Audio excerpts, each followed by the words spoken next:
but I am seeing Kevin and I am seeing Polly. And if I see them, I think that I can say, let's go now to their session so they can showcase how brilliant they actually are. Thank you, Seth. Hello, Kevin. Hello, Polly. Thanks, Seth. Hello. Pleasure to be here today. Good to see you, Seth. So we're navigating the realm of insights, and it becomes more and more evident that the behavioral understanding may be a weak point for some teams. Behavioral research. And we are looking at a scenario where the future behavioral insights could become more and more important. So it is imperative that we figure it out. Budgetary concerns often take a backseat to the barriers of territorialism. And without alignment across business lines and a unification of technology and diverse data sources, the full potential of behavioral insights may remain untapped. I am here today, Polly Sparrows, our Chief Customer Officer at Fuel Cycle, with my colleague, SVP of Research and Insights, Kevin Rowe, to reshape your approach, perhaps, and talk a little bit about behavioral insights. And think about the questions of how to fortify our journey towards comprehensive and impactful research. So Kevin, good to see you today, and thanks for having this chat with me to talk about behavioral research. Likewise, good to see you, Polly. Thank you. So let's first define what we're talking about when we say behavioral research. Let's start with a kind of a general understanding and definition of what we mean when we say that. Well, sure. Okay. Without going into too much depth, behavioral research is a very wide and varied field of study, aiming to understand and quantify real-world behavior. Ultimately, this research is done with a lens towards being able to better project future actions. And I'd mentioned a wide and varied field, but there's a lot of different ways this is done, from a neurological science perspective, from a sociological, psychological, lots of different methods, including quant, qual, survey-based, interviews on site, you name it, right? But this research is often done to support the decision-making of an organization, right? To fill gaps of maybe behavioral data that's available to you, such as tracked purchase behavior, your tracking, et cetera. So in spite of all of that, the breadth of this topic, I think for the purpose of the chat, I'd really like to spend more time thinking about the changing nature of the behavioral market research side, the process, approaches, some of the improvements that we've seen work in our day-to-day work. So yeah, I think that's probably a good frame, but yeah, that's a good place to start because it's huge, right? There's behavioral research, behavioral economics. The field is huge. And I think for our discussion today, because we do really only have 30 minutes to tackle this, and it's not going to be enough time, as we know. We're gonna start with what you suggested as sort of our definition and our parameter. We're going to talk about a little bit the changing nature of market research, and then processes and approaches. So let's talk about the evolving nature. So let's dig into that. Where are we right now in terms of our capacity to capture behavioral insights? Oh, great. Yeah.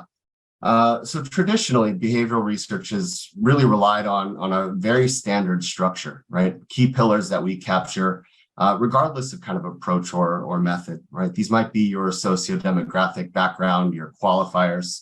Another pillar might be your awareness and attitudes, trying to measure that, which drives towards a key question, right? The key outcome, which is either behavioral recall, observation, or stated intent. So this is kind of the typical structure that's used to test hypotheses and to start making decisions based on the outcomes. But what we find and what we see is that in many cases, these studies are perhaps run in a vacuum. Meaning that's a snapshot in time that we're trying to try and grab.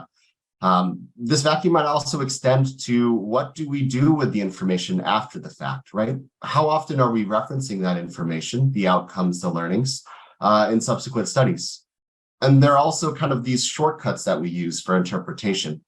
We know that primary research often isn't connected to first-party data. It relies on these shortcuts like predefining your audience of interest. Maybe there are segmentations and typing tools that are applied. to help smooth out some of the variance that we see, right? And so it's like really thinking about what are the things that are perhaps missing. And I think that in many cases, it's that context, right? We like to talk about it internally as something of a better reference point, right? Adding more, I guess, texture, height to the analysis. It also could be incorporating sources of truth for your interpretation. So when I say context, though, today that might be for many organizations referencing your norms, your established benchmarks. But more and more, I think that there's a broader aperture that could be considered, right? Other opportunities for integrating technology, up-leveling your approaches, or even your internal standard operating procedures, right? So with the goal of adding more fidelity and confidence in the outcome.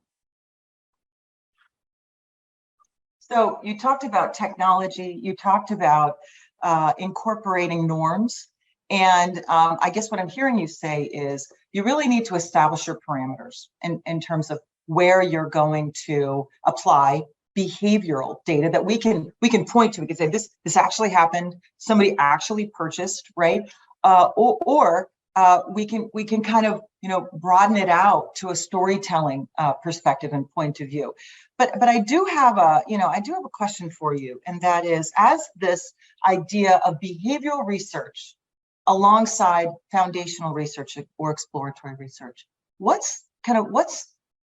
can't we get to it? If I'm a researcher in a corporation and I say, well, I've got my foundational research and I want to add context to that, real life context. What's preventing me? And this might be a little controversial because I think that researchers recognize how important what really happened.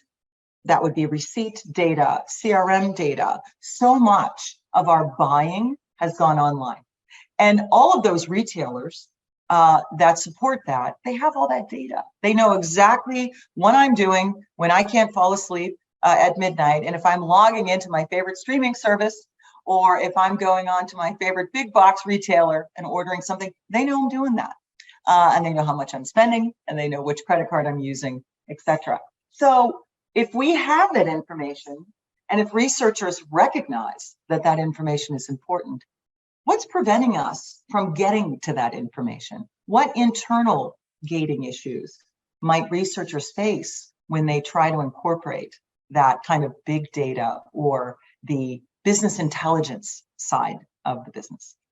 Yeah, it's a really good question. And I think that in many cases, it totally depends on the organization. But maybe we can take a step back and say, if we know that this is important for us to include, and if this is our goal, I think it starts with the bigger picture plan and sort of what is it specifically that we're looking for? What is it that we have to ask for explicitly of different maybe lines within your organization?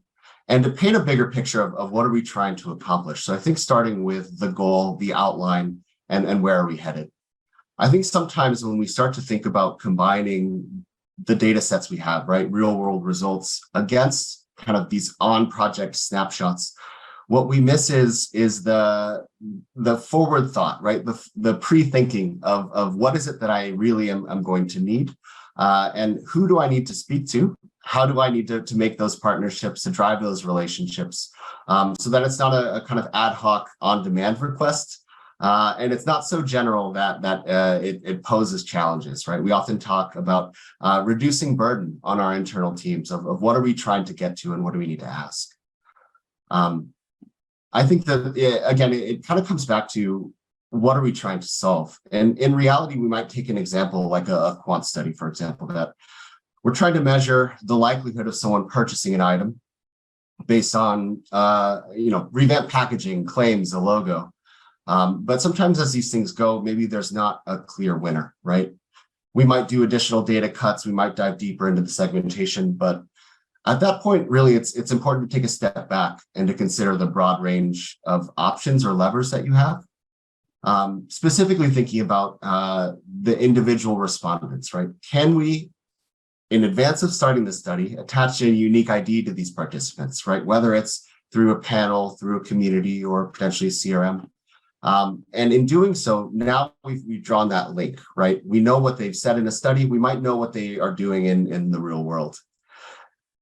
Based on the results of that individual study, we can go back and identify the groups that might have surprised you, right? There might be a predefined research flow that we can establish within an organization, right? If there are things that buck our hypotheses, they don't fall in line with expectations, even based on real world data, we need to drive towards that why, right? Maybe that's qualitative follow-up, maybe that's quantitative. Can you find and speak to those people within that study, for example, who hated it, who loved it, who are perhaps neutral? And I think that that's one way that thinking ahead of making sure that you're establishing your study with the end goal of integrating maybe multiple data sources in mind can really play a big role there. Is it hard to get to those multiple data sources? So you and I work in a kind of a small company, and we often are, we kind of like find once in a while that, wow, why didn't I know that? How didn't I get that? Why don't I have access to that? And you might have access to that, but maybe we didn't know it existed. What are kind of the things that occur in companies that may prevent a researcher in an insights function or even a UX function knowing that this data exists or making those correlations? I think you had mentioned SOPs before, and I think that's, it's really, you said the word aperture.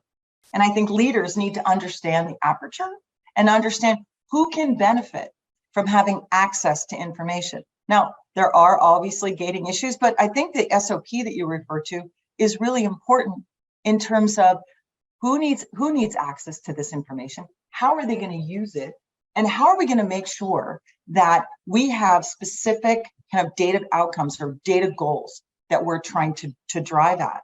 And so, in reality, can you give a few examples of how this plays out in sort of the work that insights teams are doing day in, day out?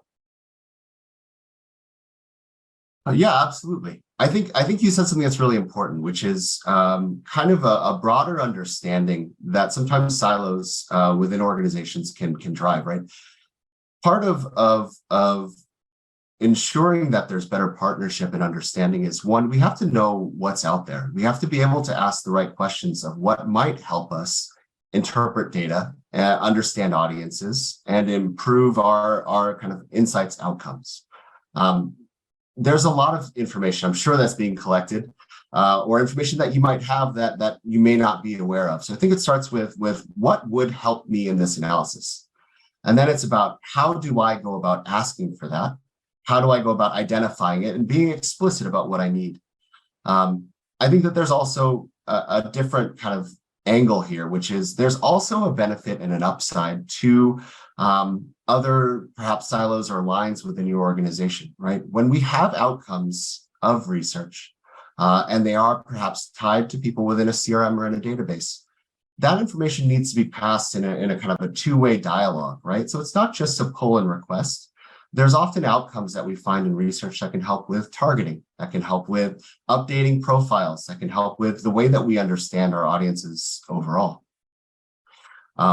But going back to what you were saying about SOPs, I think that even going beyond data sets, even going beyond behavioral data, I think that there are things that insights teams can do today, which is to make sure that we're anticipating and considering all of the different potential lines, right? I had mentioned follow-up as one. But then there's also a historical and longitudinal perspective, right? How do these results compare to previously run studies? Does the organization have guidelines based on previous results and outcomes that maybe decisions were driven and the outcomes? Do we have an updated way of interpreting, the percentages that are coming out? Percentages in PowerPoints can be very dry, right? Can give us some level of confidence, but I think the more that we almost do a meta-analysis of everything that we've done, it helps us really make better projections ultimately, right? I think there's also another line here too of how have attitudes or intentions changed on an individual or group level. And it's that kind of granularity, right? That additional angle that really helps us.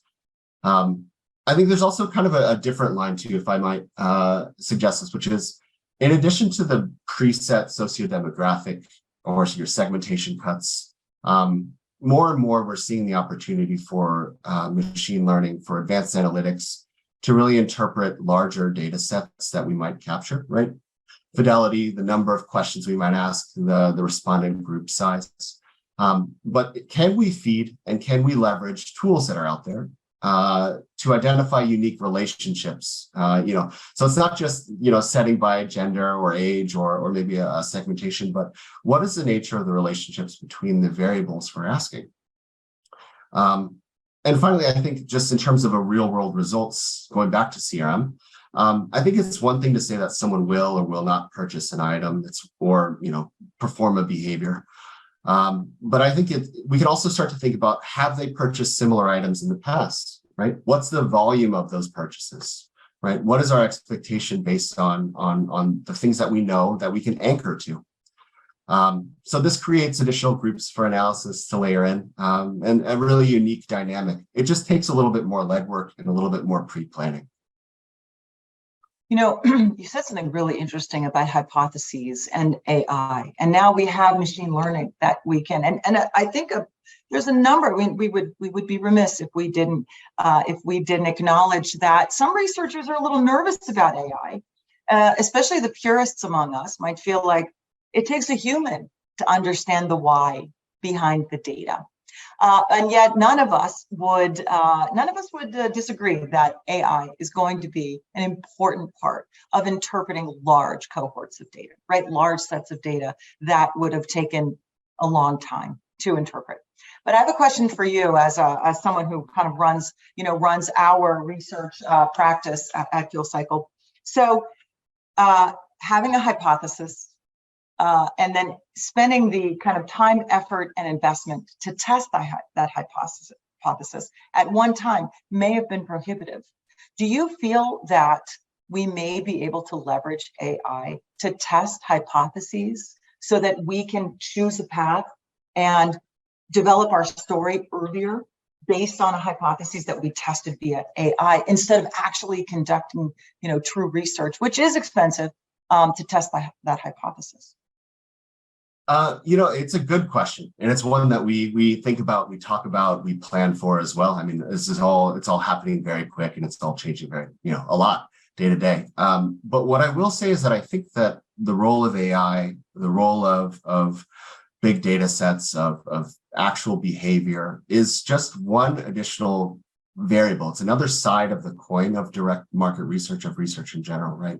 So there's always going to be a place for that direct touch, for the understanding of the voice of the customer. I think one of the biggest challenges is that we know that people don't always act rationally or with consistency. They don't follow through on intention. People operate against their best interests. But it always comes down to an idea of mental elaboration, of the thoughtfulness with which people make decisions. And so there's going to be a fundamental disconnect, I think, right, between what we're testing and what the outcomes are, and how do we combine that? That's really the key. AI does really well in large data sets, like you're saying, but it does require great prompts. It requires great planning, a great kind of angle and unique approach towards the analysis, right?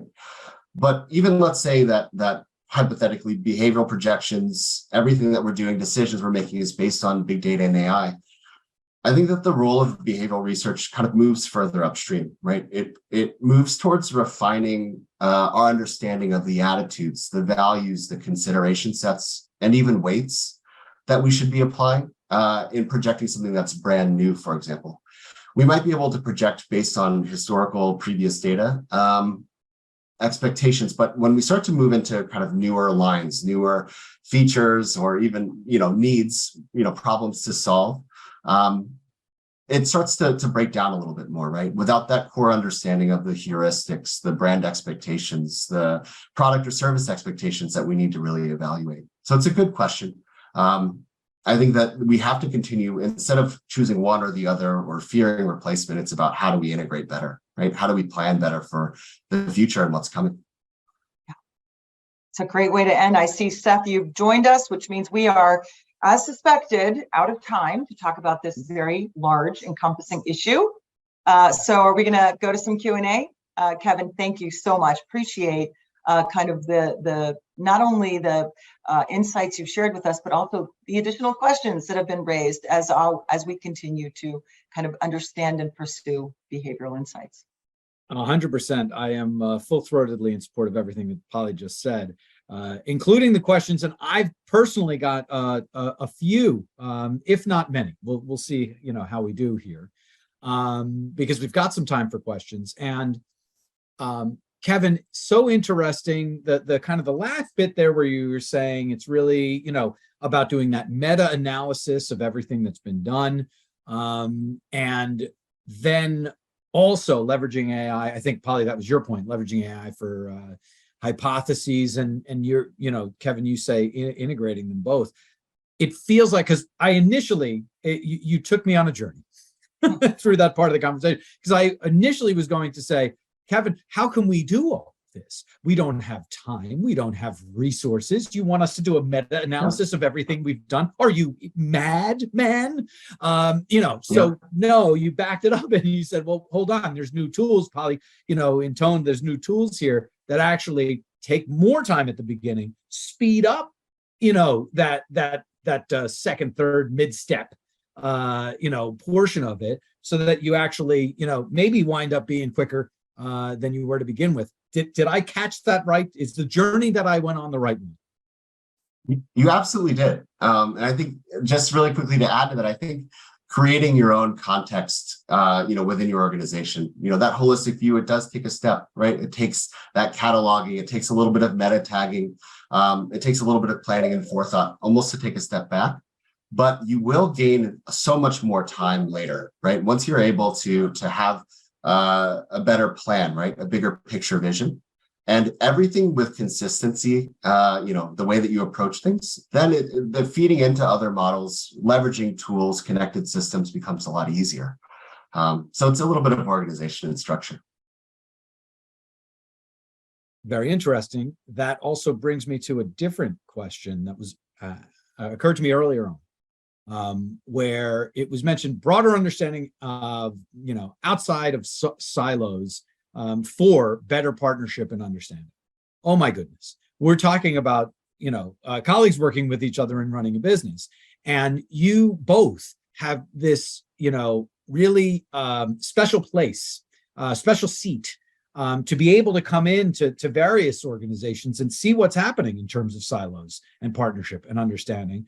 And I know that this audience would love, just an obviously generalized feedback on what you do see these days. I'm going to take a crack at it, and then I'll let Kevin finish the thought. So a wide spectrum of needs and a wide spectrum of challenges.